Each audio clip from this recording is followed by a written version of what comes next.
नमस्कार दोस्तों, आप सभी का स्वागत है लेगेसी आईएएस एकेडमी के यूट्यूब चैनल पर। तो दोस्तों, आज हम बात करने वाले हैं इस वीडियो में इजराइल के प्राइम मिनिस्टर बेंजामिन नेतन्याहू के बोल्ड स्टेटमेंट के बारे में। जी हाँ दोस्तों, एक ऐसी रात जब पूरी दुनिया गाजा के सीज फायर पर सांस ले रही थी, इजराइल के प्राइम मिनिस्टर बेंजामिन नेतन्याहू ने एक ऐसी बात कह दी जिससे इंटरनेशनल डिप्लोमेसी पूरी तरीके से हिल गया। जी हाँ, नेतन्याहू ने खुले आम ये कह दिया कि इज़राइल को किसी के भी अप्रूवल की ज़रूरत नहीं है खुद को डिफेंड करने में। जी हाँ दोस्तों, Israel does not need anyone's approval to defend itself.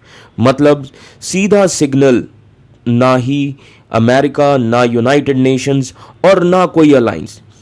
उनके कहने का मतलब ये था कि इज़राइल जो है वो अपने तरीके से, अपने टर्म्स के बेसिस पे, अपने कंडीशंस के बेसिस पर एक्ट करेगा। जी हाँ, पर अब यहाँ पर एक बहुत ही इंपॉर्टेंट चीज़ है जो हमें ध्यान में रखना है। ये स्टेटमेंट ऐसे ही नहीं आया, इसके पीछे है एक फ्रेजाइल सीज फायर। जी हाँ, यूएस के हाई लेवल विजिट्स और एक प्लान जिससे गाजा के फ्यूचर की कहानी लिखी जा रही है। जी हाँ, an international security force which is made up of Arab and Muslim nations। जी हाँ, लेकिन नेतन्याहू ने वहां भी एक लाइन खींच दी कि Israel will decide who enter Gaza security force. अब सवाल ये उठता है कि क्या ये इजराइल के स्ट्रैटेजिक इंडिपेंडेंस का डिक्लेरेशन था या फिर एक डिप्लोमेटिक वार्निंग वॉशिंगटन को। और सबसे बड़ा सवाल, हु एक्चुअली कंट्रोल्स गाजाज फ्यूचर। तो चलिए इस पूरी कहानी को समझते हैं स्टेप बाय स्टेप्स। हर एक चीज को समझेंगे पॉलिटिक्स और पावर के गेम के साथ। जी हाँ दोस्तों, तो सबसे पहले बात करते हैं कि इस स्टेटमेंट का कॉन्टेक्स्ट क्या था। जी हाँ, तो आइए समझते हैं। इजराइल के प्राइम मिनिस्टर बेंजामिन नेतन्याहू, जिनको आप देख सकते हैं अपने स्क्रीन पर, इन्होंने संडे को एक बहुत ही स्ट्रांग स्टेटमेंट दिया। उन्होंने कहा कि इजराइल को किसी भी कंट्री, चाहे अमेरिका ही क्यों ना हो, उससे परमिशन लेने की ज़रूरत नहीं है जब बात अपनी सिक्योरिटी और एनिमीज पर मिलिट्री एक्शन की हो। जी हाँ, उनका ये कहना था कि इजराइल जो है एक स्वतंत्र कंट्री है। हम अपने डिफेंस के फैसले खुद लेंगे, हम अपना भविष्य खुद तय करेंगे, हमें किसी के भी अप्रूवल की ज़रूरत नहीं है। जी हाँ, तो अब आइए इसके बैकग्राउंड को समझते हैं। ये स्टेटमेंट कब आ रहा है, हमें इस चीज को समझना होगा। ये स्टेटमेंट तब आया जब यूएस के टॉप ऑफिशियल्स इजराइल गए थे। जी हां, जब यूएस के टॉप ऑफिशियल्स इजराइल आए ताकि गाजा स्ट्रिप में चल रही सीज फायर अग्रीमेंट को स्टेबल बनाया जा सके। लेकिन नेतन्याहू ने ये क्लियर कर दिया कि इजराइल अपनी सिक्योरिटी पॉलिसी पे किसी एक्सटर्नल इन्फ्लुएंस को बर्दाश्त नहीं करेगा। जी हाँ, क्योंकि ये मुद्दा है गाजा की सिक्योरिटी का, गाजा की सिक्योरिटी फोर्स। तो अब आइए समझते हैं गाजा की सिक्योरिटी फोर्स का मुद्दा क्या है।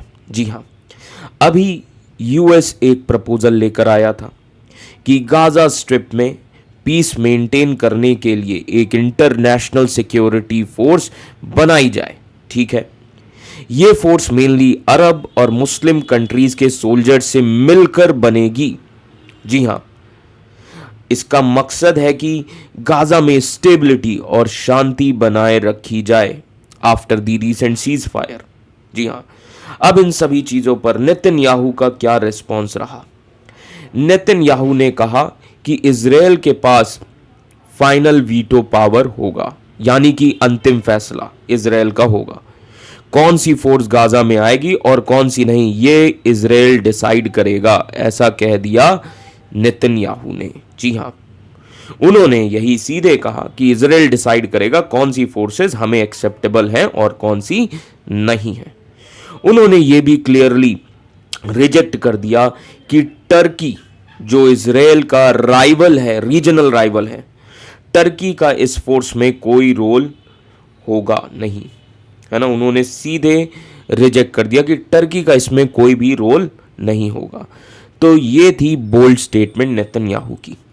तो अगर हम बात करें इन सभी चीज़ों की, नेतन्याहू कह रहे हैं कि इजराइल अपनी सिक्योरिटी और बॉर्डर पॉलिसी पर किसी और का कंट्रोल नहीं चाहता, चाहे यूएस का पीस प्लान हो या इंटरनेशनल फोर्स का डिसीजन, इस फाइनल डिसीजन इजराइल का ही होगा। नेतन्याहू ने ये क्लियर कर दिया और ये स्टेटमेंट अमेरिका के हाई लेवल सिक्योरिटी और कह सकते हैं हाई लेवल ऑफिशियल विजिट और गाजा सीज फायर के बीच आया है। इसका क्लियर मैसेज है, इजराइल अपनी सेफ्टी डिसीजंस खुद लेगा, चाहे वर्ल्ड कुछ भी कहे। जी हां, तो हम कह सकते हैं कि नेतन्याहू ने दुनिया को एक क्लियर सिग्नल दे दिया है कि इजराइल अपने एनिमीज से डील करने के लिए किसी की परमिशन नहीं लेगा और गाजा के बाद जो भी अरेंजमेंट होंगे वो इजराइल के कंट्रोल में ही होंगे। ऐसा नेतन्याहू ने अपने स्टेटमेंट से पूरी तरीके से क्लियर कर दिया है। जी हाँ, तो दोस्तों अब जब नेतन्याहू कह रहे हैं कि इजराइल को किसी के अप्रूवल की ज़रूरत नहीं है, तो ये समझिए कि ये सिर्फ एक पॉलिटिकल स्टेटमेंट नहीं है, ये एक मैसेज है पूरी दुनिया को कि Israel will write its own security destiny. जब अमेरिका पीस और स्टेबिलिटी की बात कर रहा है, इजराइल कह रहा है कि हमारी सेफ्टी हमारे हाथों में है। टर्की को रिजेक्ट करना, इंटरनेशनल फोर्स पर वीटो रखना और बॉर्डर्स पर पूरी कमांड लेना, यह सब एक ही बात दिखाता है कि इजराइल चाहता है कंट्रोल, कोऑर्डिनेशन नहीं। पर इसके कॉन्सिक्वेंसेस क्या हो सकते हैं? मिडिल ईस्ट का क्या पावर बैलेंस फिर से हिल सकता है? यूएस इजराइल के जो रिलेशंस हैं, क्या उनमें फ्रिक्शन बढ़ सकता है? और गाजा के लोगों के लिए पीस का मतलब क्या होगा? यह सवाल अब भी हवा में लटका हुआ है। और सोचने वाली बात यह है, क्या अपनी सिक्योरिटी के नाम पर एक नेशन ग्लोबल कंसेंसस से दूर जा सकता है? या यही होती है ट्रू सोवरेनिटी, अपनी मर्जी से जीना और लड़ना? आपका क्या कहना है दोस्तों? कमेंट करके ज़रूर बताएं। क्या नेतन्याहू सही कर रहे हैं अपने देश के लिए, या ये एक नया ग्लोबल फ्लैश पॉइंट बन सकता है? तो दोस्तों कमेंट ज़रूर करें और ऐसे इंटरेस्टिंग वीडियोस के लिए हमारे चैनल लेगेसी आईएएस एकेडमी को सब्सक्राइब करें और इस वीडियो को ज़्यादा से ज़्यादा शेयर करें। धन्यवाद।